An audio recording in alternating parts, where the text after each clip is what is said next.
Diascofoot, le miroir du football de la diaspora congolaise.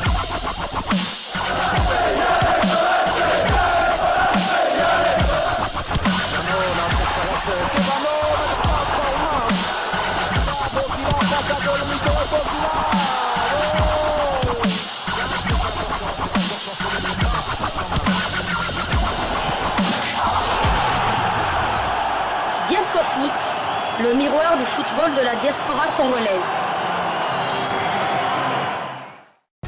Vous êtes en train de suivre la deuxième livraison sportive de Diascofoot, le miroir du football de la diaspora congolaise. Dans cette deuxième livraison sportive, nous vous proposons de suivre un large extrait de la conférence de presse d'avant-match de Sébastien Desabre. Le sélectionneur-manager des Léopards de la RDC était accompagné de Yohan Wissa, attaquant en forme des Léopards de la RDC lors des 2 premières journées du groupe F de la CAN Total Energy, Côte d'Ivoire 2023. Suivez cette conférence de presse et nous nous retrouvons tout de suite après. On attend encore de bonifier d'abord notre jeu, de refaire encore un bon match, de montrer la même énergie qu'on a montré dans des conditions qui sont différentes, puisque le terrain n'est pas le même. C'est un 3e match de compétition et c'est un match qui est celui-là décisif pour la suite, puisque en fonction du résultat, on continuera la compétition ou pas. Donc voilà dans quel état d'esprit on est. On a de la confiance, on est tranquille, on est très concentré et on a hâte demain de jouer contre une bonne équipe de la Tanzanie. Alors je vais un peu donc effectivement on joue toujours pour gagner tous les matchs. Des matchs de haut niveau, c'est des matchs qui ont une importance décisive pratiquement à chaque fois. Là, je vais vous donner une information, c'est qu'on veut gagner, on veut la victoire, mais le match nul nous qualifie également. Ça, c'est à prendre en compte aussi dans le rapport tactique du match. Bien sûr que je pense qu'avec les choses qu'on a montrées sur les 2 matchs dans le jeu, on aimerait que les joueurs soient récompensés par une victoire. Non, c'est pas vraiment un casse-tête. On sait ce qu'on doit faire. On doit faire un bon match et gagner le match. C'est ça notre objectif. On pense qu'à ça. On sait que quand on se lance dans la compétition, on a ce 3e match qui est souvent décisif pour quelques équipes. Là, certaines sont qualifiées avant, mais nous, non, on sait ce qu'on a à faire. Donc on calcule pas. On l'a pris match après match. On arrive à ce troisième match où on sait ce qu'on doit faire pour 1, se qualifier et 2, remontrer encore une bonne image du football congolais. Non pas en rapport avec le match. Donc c'est mieux de parler du match. Ces questions-là, on peut les aborder dans un autre aspect. Je peux revenir simplement sur la fin du match sur le Maroc en disant qu'on connaît Chancel, je connais l'entraîneur du Maroc, qui sont des personnes franchement très respectueuses et super, et qui promouvoient déjà le football africain, chacun dans leur pays. Il y a eu une tension à un moment donné, c'est retombé. C'est dommage qu'on ne parle pas après de la tension qui est retombée, parce que dans les vestiaires, il y avait des joueurs marocains avec des joueurs congolais, on a partagé. Ça fait partie un petit peu des points chauds, donc maintenant il faut évacuer ça.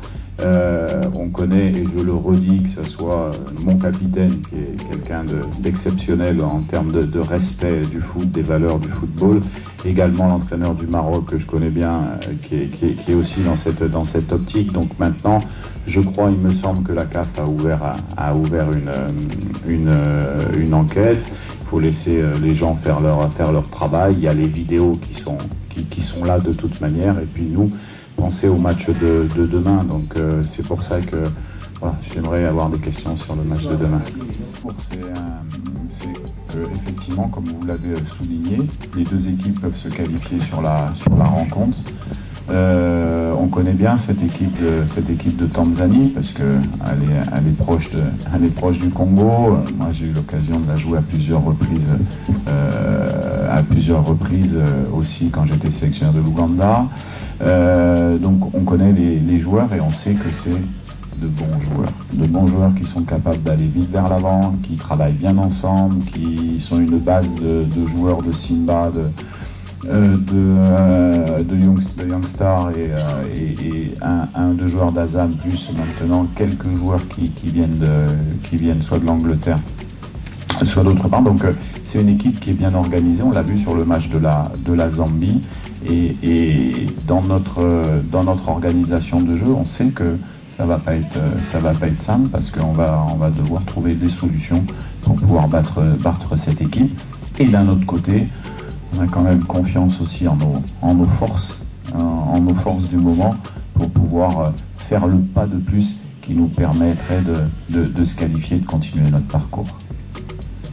Et Baka, ouais, on avait marqué 2-0 contre la Mauritanie les derniers matchs de qualification. Mais c'est vrai que par rapport au nombre d'occasions, on doit être plus performant, ça c'est une certitude. Après, le football, c'est difficile de mettre un but. Nous, on évalue souvent l'activité offensive de nos équipes au nombre d'occasions qu'on se crée. Après, on a eu quelques situations, c'est vrai, sur lesquelles on aurait dû conclure, ça c'est sûr. On n'a pas eu la même physionomie de match. La Zambie, on a eu des phases de pénétration, on va dire plutôt en attaque placée, avec notre jeu, un jeu collectif de maîtrise de balle, ce qui a été pas forcément le cas sur le Maroc, puisqu'on s'est créé beaucoup plus d'occasions vraiment franches, mais sur des situations de contre, d'attaque rapide.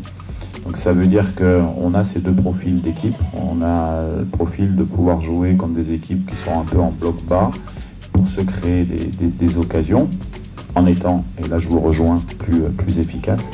Et on a aussi un profil d'équipe qui est capable de faire mal quand l'équipe adverse commence à sortir de son camp.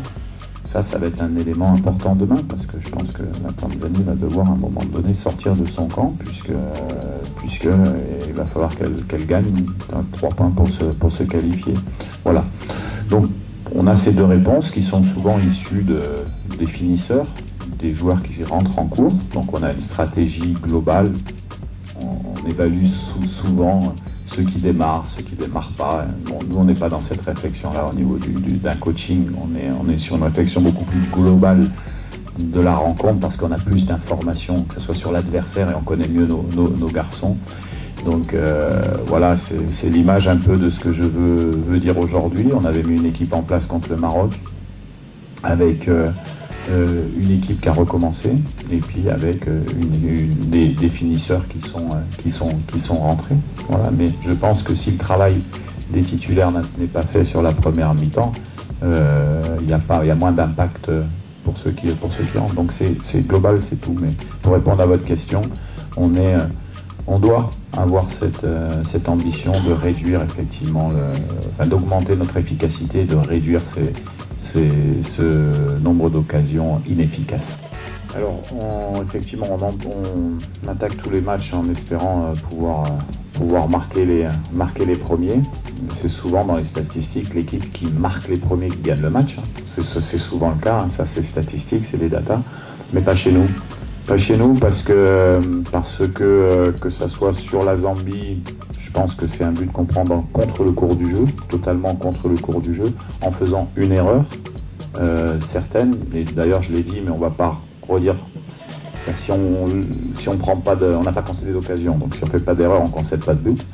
Et puis sur le Maroc, c'est un coup de pied arrêté qui est bien mal géré également. Donc c'est une erreur, même s'il ne faut pas enlever la qualité des deux buts des équipes adverses. C'est aussi une erreur de notre part sur coup de pied arrêté, de positionnement, alors qu'ils sont travaillés assez régulièrement. Donc ça veut dire qu'on est perfectible. C'est ça qui est bien. Ça veut dire qu'on peut proposer des choses qui sont intéressantes, mais qu'on a encore une marge de progression. On le sent dans notre jeu. Donc on va mettre quelque chose en place. Ce qu'on attend du match, forcément, le coach l'a bien dit, c'est de bonifier nos deux premiers matchs. Maintenant, ça va être un match assez décisif, parce que ça va décider de notre aventure de la CAN, notre aventure. Et en tout cas, on a à cœur de faire un beau match et de faire au minimum un point et de gagner. Après voilà, on part avec l'objectif de gagner tous les matchs, donc on est des compétiteurs. Donc on va faire le maximum. Comme vous avez dit, on a été deux fois en réaction, mais c'est pas pour autant qu'on a vu Congo baisser la tête. Au contraire, on a pris les devants dans chaque échec qu'on a eu. C'était souvent des petites erreurs. Mais voilà, on sait que les matchs de haut niveau, ça joue à des petits détails. Mais c'est pas pour autant qu'on a baissé la tête. Mais voilà, en tout cas, je trouvais qu'on a fait preuve de caractère sur les deux matchs. On est une équipe de caractère. Maintenant, on sait qu'il faudra gommer des petites erreurs. Mais voilà, ça fait partie du foot. En tout cas, c'est sûr qu'on est une équipe avec énormément de caractère. Ça fait énormément plaisir de recevoir beaucoup de support, sachant qu'on n'était pas à la dernière CAN. Donc tout le monde est très content, tout le monde est très fier, mais voilà, on sait qu'il y a un travail à faire sur le terrain. Voilà, on n'a pas, on dirait, mérité ces supports. Maintenant, ça sera à nous de conclure demain et essayons d'aller voir la suite au plus loin qu'on peut. Mais en tout cas, oui, on est très très fiers et on sait l'image qu'on doit avoir, on sait le comportement qu'on doit avoir. Face à ce qui se passe au Congo, on est tous derrière ça, on est tous conscients de ça. Donc c'est pour ça qu'on essaie au maximum de mouiller le maillot. On ne lâchera pas et quoi qu'il arrive, le Congo sera toujours vainqueur. Concernant nous, oui, c'est sûr qu'on essaye de mettre en pratique ce que le coach demande. Voilà, avec beaucoup de détermination. Je pense que c'est ce qu'on montre au quotidien, c'est ce qu'on a montré depuis le début de cette CAN. Maintenant, je suis pas pour le fait de dire qu'on est au-dessus d'eux. Non, parce qu'il n'y a pas de petite nation. Vraiment pas du tout. Sachant que la dernière CAN, on n'y était pas. On est beaucoup à être nouveaux dans cette CAN. Il n'y en a pas beaucoup qui l'ont fait la dernière. Donc ouais, on va jouer face à comme le coach a dit, une très bonne équipe de la Tanzanie. Maintenant, on a nos forces à faire valoir, en espérant que ça passe. Mais en tout cas, on va faire le maximum. C'était là, la conférence de presse du sélectionneur-manager des Léopards de la RDC, Sébastien Desabre. Si vous avez aimé le contenu de cette deuxième livraison sportive de la journée du 24 janvier 2024 concernant l'avant-match RDC-Tanzanie, merci de liker, de commenter, partager cette vidéo. Merci également de vous abonner et d'activer la petite cloche des notifications qui vous permettra d'être informé lorsque nous mettrons en ligne une nouvelle vidéo sur notre chaîne. Diasco Foot vous remercie de votre fidélité et vous dit au revoir.